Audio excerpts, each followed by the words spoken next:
On peut pratiquement dire que depuis 2000 ans, il y a toujours eu au moins une guerre en cours quelque part autour de la planète. Et la guerre, elle fait mal. La guerre cause beaucoup de souffrance. Des personnes sont blessées, des personnes souffrent, des personnes perdent leur maison, des personnes sont déplacées, des personnes meurent, des personnes perdent leurs proches. La guerre crée beaucoup de dégâts, fait beaucoup de mal dans notre monde.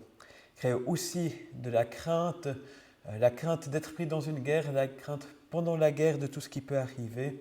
Et les personnes qui sont passées par la guerre, beaucoup sont aussi prises par des traumatismes. Euh, Certaines n'arrivent plus à dormir, certaines sont prises de tremblements. Donc, traverser une guerre, c'est quelque chose qui crée beaucoup de souffrance. Et malheureusement, la guerre entretient aussi la haine entre les peuples. Euh, une guerre, ça va aussi laisser des traces et des traces qui auront tendance à rendre la prochaine guerre plus probable. Et puis, la guerre, ça peut être quelque chose qu'on connaît par les nouvelles, mais je suis pratiquement sûr qu'il y a dans la salle plusieurs personnes qui ont été touchées plus directement par la guerre, soit elles, soit leurs proches. Ouais, j'hésitais à vous poser la question, je ne vais pas le faire, mais être conscient que la guerre, c'est une réalité pour beaucoup de personnes aujourd'hui et tout ce qu'on en dit, tout ce qu'on en discute, que ce soit avec sensibilité pour ce que les personnes ont vécu, pour les personnes qui sont passées par là, pour les personnes qui ont vu leurs proches être touchés. Alors maintenant, pourquoi regarder ce que la Bible a à en dire? Et pour répondre à cette question, j'ai pensé que la meilleure manière d'y répondre, c'était une citation de Mahatma Gandhi. Donc Gandhi qui est l'une des plus grandes figures de la non-violence au XXe siècle, qui a entre autres obtenu l'indépendance de l'Inde par rapport à la Grande-Bretagne et sans recourir à la guerre, sans recourir à l'usage de la force. Et Gandhi disait, vous, chrétiens, vous prenez soin d'un document qui contient assez de dynamite pour mettre en pièces toute civilisation, bouleverser le monde et amener la paix sur une planète déchirée par la guerre. Mais vous le traitez comme s'il n'était rien de plus que de la littérature. Donc Gandhi considère que la Bible a énormément de choses à dire sur la guerre, que la Bible a les ressources pour amener la paix sur une planète déchirée par la guerre. Et si Gandhi, avec son pédigré, dit ça, je crois que ça vaut la peine de s'intéresser à ce que la Bible a à dire. Mais Gandhi dit une autre chose, il dit que les chrétiens ont tendance à ne traiter la Bible que comme un morceau de littérature, que comme quelque chose qui fait joli culturellement, de ne pas la prendre assez au sérieux, de ne pas en tenir assez compte. Et ça, malheureusement, c'est aussi une réalité historique. Beaucoup de chrétiens, beaucoup de gens qui se disaient chrétiens dans l'histoire n'ont pas assez tenu compte de la Bible, n'ont pas mis en pratique son message. Et ça, je le dis tout de suite, dans la conférence, mon but n'est absolument pas de dire que les chrétiens ont toujours fait juste, que les chrétiens ont montré l'exemple dans la lutte contre la guerre. Malheureusement, beaucoup de chrétiens n'ont pas pratiqué la Bible comme il le fallait, comme elle y appelle. Et du coup, si vous sortez de la conférence en vous disant « Waouh, la Bible a des choses hyper intéressantes à nous dire sur la guerre, je vais essayer de les mettre en pratique mieux que tout ce que ces chrétiens ont fait jusque-là », c'est OK avec moi, par exemple, mais malheureusement, il n'y a pas que ça. Alors, d'après la Bible, d'où vient la guerre? Quelle est son origine? J'ai situé cette question dans le grand schéma biblique du plan de Dieu pour l'humanité. D'après la Bible, le but original de Dieu, c'est qu'il y ait l'amour entre Dieu et les hommes et l'amour des hommes les uns entre eux. Que l'amour de Dieu se reflète et se diffuse parmi les êtres humains. Et malheureusement, dans les tout débuts de l'humanité, celle-ci a choisi de se révolter contre Dieu, n'a plus voulu de l'amour et de la confiance que Dieu voulait avoir avec elle. L'humanité a choisi de n'en faire qu'à sa tête, de décider par elle-même de ce qui est bien et de ce qui est mal. Et ça a immédiatement introduit une rupture entre Dieu et l'homme qui a tout de suite découlé en conflit entre les êtres humains. Dès que l'humanité choisit de n'en faire qu'à sa tête, on voit tout de suite les conflits, la rivalité qui s'installe. Et la première chose qui se passe après la révolte de Dieu contre les hommes, des hommes contre Dieu, pardon, c'est le meurtre d'Abel par Caïn. Donc c'est les deux premiers fils d'Adam et Ève, où Caïn tue son frère Abel. Et ce que la Bible montre, c'est qu'ensuite la violence va croissant entre les êtres humains. Il y a toujours plus de violence et ça se manifeste également par les guerres, par les conflits entre les êtres humains. Alors ça, c'est au niveau historique d'où ça commence. La Bible nous dit aussi quelque chose sur qu'est-ce qui cause les guerres aujourd'hui, ici et maintenant, entre les êtres humains. Dans la Bible, la lettre de Jacques dit « D'où viennent les guerres et les querelles parmi vous ? Elles viennent de vos tendances égoïstes qui combattent sans cesse au-dedans de vous. Vous convoitez quelque chose et vous ne pouvez pas l'avoir. Alors vous êtes prêts à tuer. Vous avez envie de quelque chose et vous ne pouvez pas l'obtenir. Alors vous vous lancez dans des querelles et des guerres. » Donc, d'après la Bible, l'origine des guerres et des querelles, ça vient de nos tendances égoïstes, ce qu'on appelle aussi les passions en termes techniques. C'est des choses au-dedans de nous qui nous poussent après à aller chercher querelle, à aller chercher la guerre, à être prêt à recourir à la guerre. Jacques mentionne la problématique de la convoitise, c'est-à-dire le fait de vouloir ce qu'on n'a pas, de vouloir ce que les autres ont. Et c'est souvent une cause de guerre, la rivalité pour les ressources naturelles. Je peux prendre l'exemple du Congo, qui est un pays extrêmement riche en termes de ressources naturelles, en termes de ressources minières, et qui malheureusement est constamment déchiré par la guerre parce qu'il y a des groupes rivaux qui essayent de mettre la main sur les ressources et qui se battent pour ça. Une autre chose qui souvent joue un rôle dans les guerres, c'est les questions d'ego, les questions d'orgueil. Souvent, on a affaire à des dirigeants qui ont peur de perdre la face, s'ils prennent un pas de recul, s'ils baissent le ton, s'ils cherchent la conciliation. Et il y a des guerres qui ont lieu parce que personne ne veut être celui qui perd la face, être celui qui dit ok, on va renoncer à quelque chose pour éviter de se battre. Il y a aussi des questions d'identité. Quand on se construit une identité en rivalité avec les autres, moi je suis quelqu'un de bien parce que j'appartiens à telle ethnie et je suis mieux que les autres de l'ethnie d'en face. Et ça, c'est quelque chose qui souvent dégénère également en guerre. Il y a également la problématique de la rancœur, le souvenir de tout le mal que les autres nous ont fait, qui va après justifier le mal qu'on pourra leur faire. Pour prendre un exemple, dans le conflit israélo-palestinien, dont on entend beaucoup parler et depuis longtemps, eh bien, les deux côtés peuvent chacun faire la liste de tout le mal que la partie d'en face leur a fait et se sentir justifiés de leur faire du mal, de se venger ou de se défendre préventivement. Je ne dis pas ça pour prendre parti pour l'un ou l'autre côté, ni pour dire que les deux sont à égalité, mais pour dire que chacun peut faire toute une liste du mal et des atrocités que les autres leur ont fait, et que si on reste dans une attitude de rancœur, eh bien ça va réallumer le conflit année après année, malgré tous les efforts de paix. La peur peut aussi jouer un rôle. Il y a aussi des moments où on part en guerre contre les autres parce qu'on a peur du mal qu'ils pourraient nous faire. Donc on préfère taper les premiers pour qu'ils n'aient pas l'occasion de venir nous faire du mal. Et il y a encore d'autres choses dans nos cœurs qui peuvent ainsi alimenter la guerre.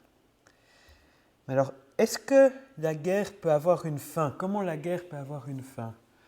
Je vais lire un passage encore de la Bible dans la lettre de Paul aux Colossiens, chapitre 1, les versets 19 à 22, qui donne une vision biblique sur la fin de la guerre. Car Dieu a décidé d'être pleinement présent en son Fils et par lui il a voulu réconcilier l'univers entier avec lui. C'est par le Christ qui a versé son sang sur la croix qu'il a établi la paix pour tous, sur la terre comme dans les cieux. Vous aussi, vous étiez autrefois loin de Dieu, vous étiez ses ennemis à cause de tout le mal que vous pensiez et que vous commettiez. Mais maintenant, par la mort que son Fils a subie dans son corps humain, Dieu vous a réconcilié avec lui. Je disais, dans le grand schéma, l'origine de la guerre, c'est la perte d'harmonie entre l'homme et Dieu qui amène la perte d'harmonie des êtres humains les uns avec les autres.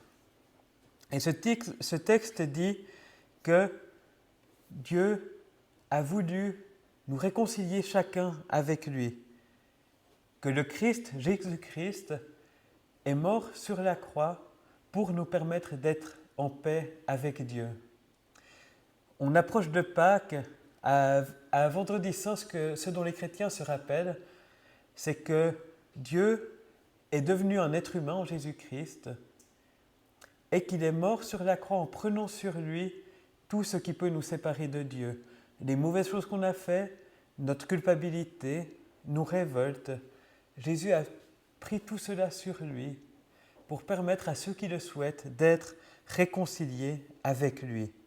Par la mort que son Fils a subie dans son corps humain, Dieu vous a réconciliés avec lui. Donc il y a cette possibilité d'être en paix avec Dieu dès aujourd'hui et pour chacun. Et il y a un but final. Dieu a voulu réconcilier l'univers entier avec lui. La vision que la Bible propose, c'est que le monde entier soit réconcilié avec Dieu par Jésus-Christ et qu'alors il y ait également réconciliation de tous les uns avec les autres et qu'ainsi la guerre ait disparu. Et elle annonce effectivement un temps où la guerre disparaîtra. Dans le livre du prophète Ésaïe, il est écrit « Il rendra son jugement entre les pays, il sera un arbitre pour des peuples puissants. Avec leurs épées, ils forgeront des socs de charrues, avec leurs lances, ils forgeront des faucilles. On ne lèvera plus l'épée un pays contre l'autre, on ne s'exercera plus à la guerre. » Enfin, il y a cette promesse qu'un jour la guerre disparaîtra. L'image que j'ai prise, c'est une affiche qui date de l'époque où, après la Première Guerre mondiale, on fondait la Société des Nations et où la Suisse devait voter pour choisir s'ils rentreront dedans. Et on voit en haut de l'affiche cette citation « De leurs épées, ils forgeront des socs de charrues », comme appel à rejoindre la Société des Nations pour travailler à la paix dans le monde. Donc cette promesse d'un monde où il n'y aurait plus de guerre, on transformerait les armes de guerre en outils pour la paix et pour le bien de l'humanité, eh bien, cette promesse, elle a alimenté l'espérance, elle a alimenté la lutte contre la guerre, le fait de se réunir pour travailler à la paix, pour chercher la paix dans le monde. Et cette assurance que la paix disparaîtra un jour, elle donne justement une espérance qui permet de faire face à ce qu'on voit aujourd'hui en se disant « ça ne durera pas toujours. Un jour, notre monde sera libéré de la guerre. » Ça permet de tenir pour aujourd'hui et ça permet aussi de se battre avec courage pour un monde sans guerre, puisque un jour, ce sera la réalité. Mais alors aujourd'hui, qu'est-ce qu'il faut faire ? Quelle attitude adopter d'après la Bible ? La première chose que je voudrais souligner, c'est que si la Bible donne une vision de tout rassembler autour de Jésus-Christ, cette vision n'avance pas par la guerre et par la conquête. Jésus refuse absolument qu'on se batte en son nom. On le voit par exemple quand il va être arrêté pour être mis à mort. On dit « Les autres s'approchèrent, mirent la main sur Jésus et l'arrêtèrent. Un de ceux qui étaient avec Jésus tira son épée, frappa le serviteur du grand prêtre et lui coupa l'oreille. Jésus lui dit « Remets ton épée à sa place, car tous ceux qui prennent l'épée périront par l'épée. » Donc Jésus refuse qu'on tire l'épée pour se battre contre lui et pour le défendre. Et il dit « Tous ceux qui prennent l'épée périront par l'épée. » Donc quand on entre dans une logique de guerre, eh bien la guerre finit par nous rattraper et avoir raison de nous. Et Jésus dit aussi « Mon règne n'appartient pas à ce monde. Si mon règne appartenait à ce monde, mes serviteurs combattraient pour que je ne sois pas livré aux autorités juives. Mais non, mon règne n'est pas d'ici. Donc Jésus refuse qu'on se batte en son nom. Et quand dans l'histoire, des gens, des pays sont partis en guerre, ont pris les armes en disant qu'ils le faisaient au nom de Jésus, pour défendre l'honneur de Jésus, eh bien, c'était une erreur, c'était une trahison du message de Jésus, une trahison de l'exemple que Jésus donne. Gardons cela en tête. Une autre chose que Jésus enseignait, c'était « Heureux les artisans de paix, car ils seront appelés enfants de Dieu ». Donc Jésus dit que ceux qui travaillent pour la paix seront appelés enfants de Dieu parce qu'ils travaillent dans le sens de ce que Dieu veut pour notre monde. J'ai aussi pris un passage plus long de l'enseignement de Jésus qui donne des clés essentielles pour sortir du cycle de représailles, de la rancœur et de la guerre. Jésus dit « Vous avez entendu qu'il a été dit « œil pour œil, dent pour dent ». Eh bien, moi je vous dis de ne pas rendre le mal pour le mal. Si quelqu'un te gifle sur la joue droite, tends-lui aussi l'autre joue. Si quelqu'un veut te faire un procès pour te prendre ta chemise, laisse-lui aussi ton manteau. Si quelqu'un t'oblige à faire 1000 pas, fais-en 2000 avec lui. À celui qui te demande, donne, et ne te détourne pas de celui qui veut t'emprunter de l'argent. Vous avez entendu qu'il a été dit, tu aimeras ton prochain et tu haïras ton ennemi. Eh bien moi je vous dis, aimez vos ennemis et priez pour ceux qui vous persécutent. Ainsi, vous deviendrez les enfants de votre Père qui est dans les cieux, car il fait lever son soleil aussi bien sur les méchants que sur les bons, et il fait pleuvoir sur ceux qui font sa volonté et sur ceux qui ne la font pas. Ouais. Donc Jésus enseigne de ne pas rendre coup pour coup, de ne pas entrer dans le cycle de la vengeance, mais plutôt d'être prêt même à se laisser dépouiller, même à ce qu'on nous prenne ce qui est à nous, plutôt que d'entrer dans une logique de guerre, d'entrer dans une logique de violence. Il enseigne d'aimer ses ennemis, de faire du bien à ceux qui nous font du mal. Il dit de le faire en prenant l'exemple de Dieu, qui donne la pluie et le soleil à tout le monde, à ceux qui font le bien et même à ceux qui font le mal. Donc, qu'en faisant du bien à tous, on ressemblera à Dieu. Et je crois que cette attitude qui cherche le bien de tous, même de ceux qui nous veulent du mal, elle est essentielle pour être ouvrier et artisan de paix sur cette terre. J'ai aussi mentionné le problème des identités rivales. Et face à cela, la Bible propose une nouvelle identité en Jésus, une identité qui dépasse ces identités humaines qui ont tendance à mener à la guerre. Car vous êtes tous enfants de Dieu par la foi qui vous lie à Jésus-Christ. Vous tous, en effet, vous avez été unis au Christ dans le baptême, et vous avez ainsi revêtu la manière d'être du Christ. Il n'y a plus ni juif ni païen, il n'y a plus ni esclave ni citoyen libre, il n'y a plus ni homme ni femme. En effet, vous êtes tous un, unis à Jésus-Christ. Ce que la Bible propose là, c'est une nouvelle identité, une identité qui repose sur la foi en Jésus-Christ. Et c'est une identité qui va au-delà des nations, au-delà des différences d'ethnie, au-delà des différences de culture. Et c'est une identité qui a le pouvoir de rassembler des identités contraires. Par exemple, dans les premiers siècles de notre ère, une des grosses ruptures qui existait, c'était entre les juifs et les païens, entre les juifs et les non-juifs. Les juifs estimaient les païens méprisables, impurs, indignes de connaître Dieu et ne voulaient rien avoir à faire avec eux. Et les non-juifs, je leur rendais bien, considéraient que les juifs étaient arriérés, étaient sectaires, étaient des ennemis du genre humain. Il y avait une profonde rupture avec une impossibilité de se retrouver ensemble. Mais dans l'Église des premiers siècles, juifs et païens se retrouvaient ensemble dans la même Église, se considéraient comme frères et sœurs, parce qu'ils recevaient cette identité en Jésus-Christ. Cette nouvelle identité qui repose sur le fait d'être unis par la foi avec Jésus et qui dépasse les identités d'origine. Qui ne les efface pas, mais les rend secondaires, insignifiantes, en permettant aux uns et aux autres de se retrouver dans une même foi en Jésus. Je vais un peu plus vite sur quelques autres ressources de la foi chrétienne pour combattre ces passions qui peuvent mener à la guerre. Jésus est Dieu, devenu un être humain, est devenu un être humain simple, humble, rejeté et même méprisé. Et la Bible invite ceux qui croient en Jésus à être humbles à l'image de Jésus. Et c'est une ressource, une arme pour combattre ces questions d'orgueil, ces questions d'ego qui peuvent conduire à la guerre. Dans la foi en Jésus et dans la réconciliation avec Dieu, il y a aussi une immense satisfaction. Une satisfaction qui vient du fait d'être rempli de l'amour de Dieu.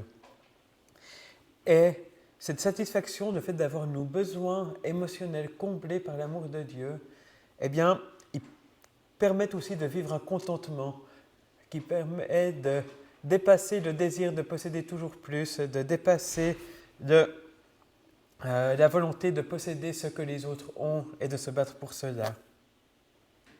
La foi en Dieu donne aussi une confiance même au-delà de la mort, l'assurance que Dieu donnera une nouvelle vie, même si on meurt sur cette terre, eh bien elle permet de résister à la peur. Si on sait que Dieu nous sauvera quoi qu'on nous fasse, eh bien on a moins besoin d'avoir peur des autres, on est moins tenté de se battre pour se protéger préventivement.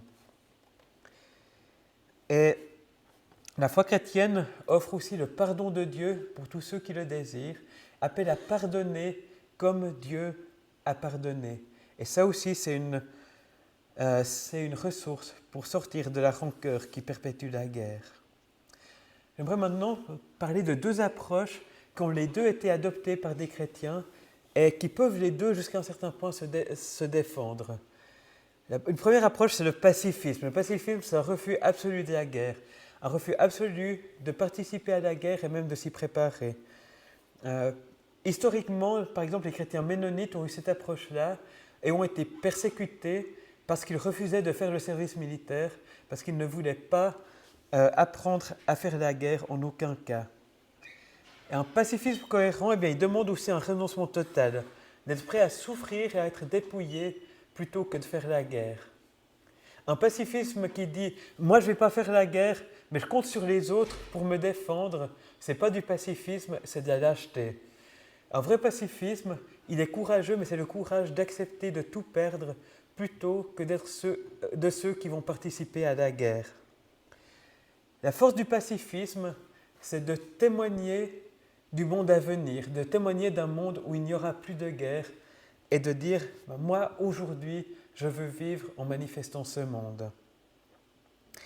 Mais ce que beaucoup répondent au pacifisme, c'est de dire « si tous les hommes de bien choisissent le pacifisme et ne se défendent pas, eh bien, les hommes violents qui sont prêts à recourir à la guerre auront le champ libre pour prendre le dessus et pour opprimer les autres. » Et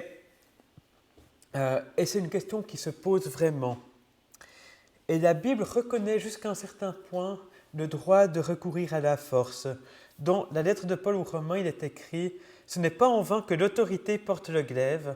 En punissant, elle est au service de Dieu pour manifester sa colère envers le malfaiteur. » Là, il y a en premier lieu une légitimité de la force pour la justice, pour punir ceux qui font le mal, mais on peut légitimement l'étendre au fait de se défendre contre ceux qui veulent opprimer par la guerre.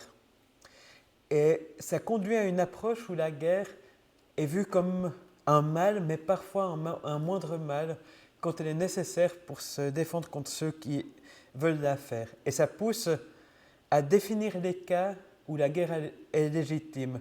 Et c'est l'approche qu'on résume sous l'idée de guerre juste. À quel moment est-ce que c'est juste de se battre ? Thomas d'Aquin, au XIIIe siècle, donnait 3 critères. La guerre ne peut résulter que de la décision d'une autorité légitime, donc c'est l'État qui peut décider d'une guerre. Les privés ne peuvent pas choisir de partir en guerre. Il faut une cause juste, il faut une intention honnête, donc ne pas cacher d'autres intentions que celles qu'on affiche quand on part en guerre. cette approche a été complétée. Aujourd'hui, on ajouterait des critères de dernier recours. Il faut avoir tout essayé les autres options avant de recourir à la guerre. Il faut une proportionnalité. Il faut que le mal qu'on évite soit plus grand que le mal qu'on va faire en partant en guerre. Et il faut que la guerre soit toujours faite dans le but de rétablir la paix.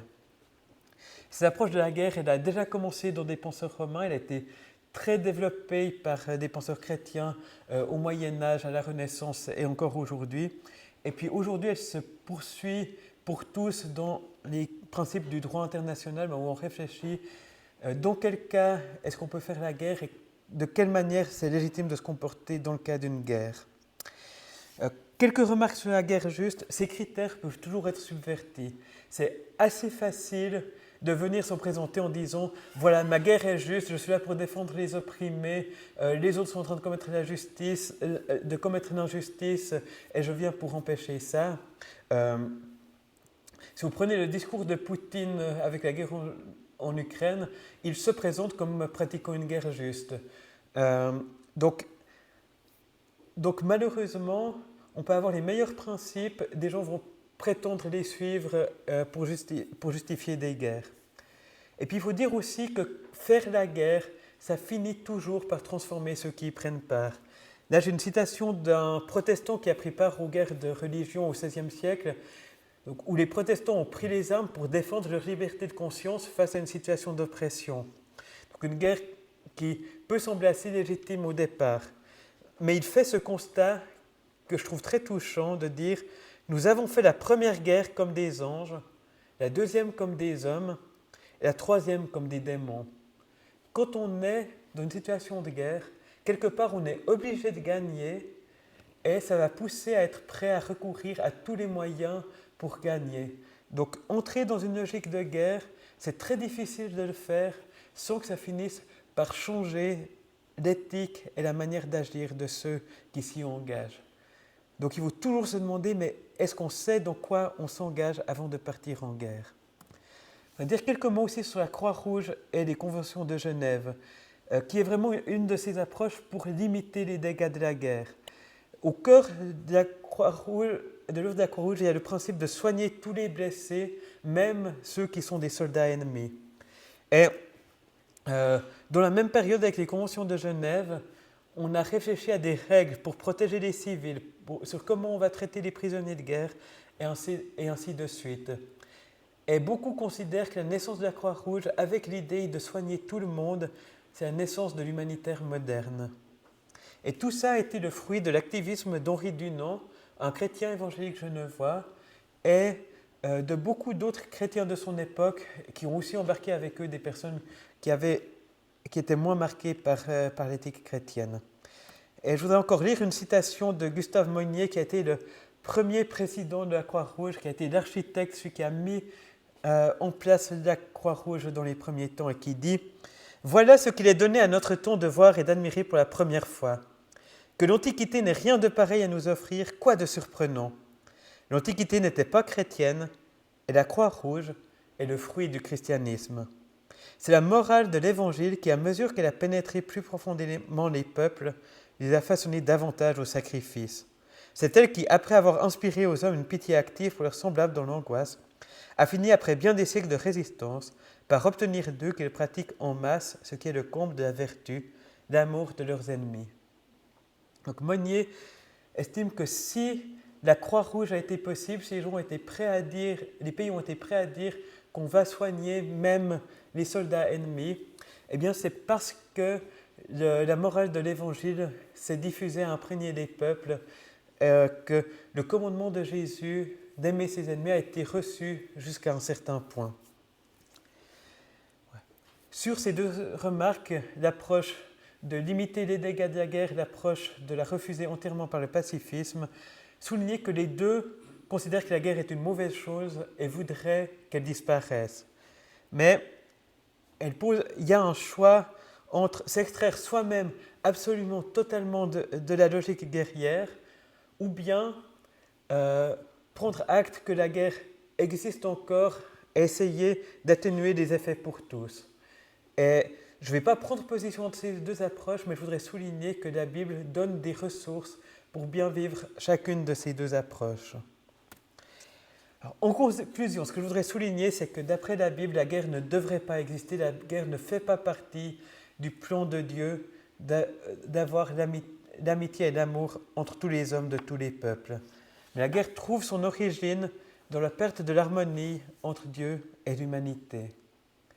Et par Jésus-Christ, la Bible annonce la possibilité de retrouver la paix avec Dieu, d'être pardonné de nos fautes, d'être libéré de ce qui nous éloigne de Dieu, de recevoir son amour, d'avoir le cœur empli de pardon et de paix, ce qui donne ensuite une ressource pour aimer les ennemis, pour résister aux passions qui mènent à la guerre. Des ressources d'humilité, des ressources d'amour, des ressources de pardon, des ressources de satisfaction. Alors, équipé de cette manière, on peut choisir deux voies, le pacifisme ou l'approche qui cherche le moindre mal. Dans les deux cas, en cherchant avec amour à ce que la guerre diminue et disparaisse, en cherchant à manifester un monde à venir où la guerre aura au final disparu. Et aujourd'hui, on est tous appelés à vivre contre la guerre, à vivre en travaillant pour que la guerre finalement disparaisse, pour que la guerre finalement n'ait plus voix au chapitre. Et personnellement, je crois que ce qui nous équipe le mieux pour cela, eh bien, c'est de vivre la réconciliation avec Dieu et c'est de recevoir son amour qui ensuite peut déborder vis-à-vis des autres. Merci pour votre présence, merci pour votre écoute. J'espère qu'il reste un peu de temps pour des questions et des échanges.